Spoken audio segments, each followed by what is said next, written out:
Esame kalnuose, kur slidinėja du vaikai.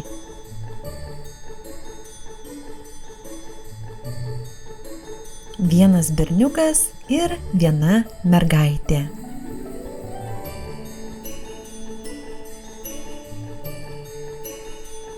Berniukas yra šviesių plaukų, apsirengęs raudonai.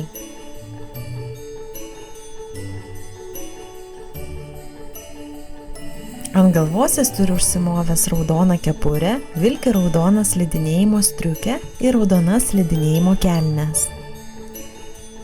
Netgi snieglentė jo raudona.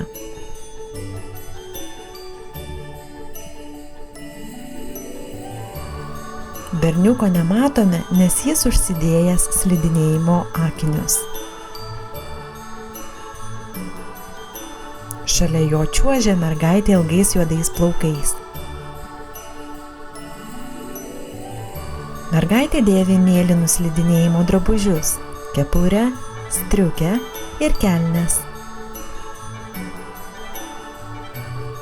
Jos snieglentė taip pat yra mėlynos spalvos.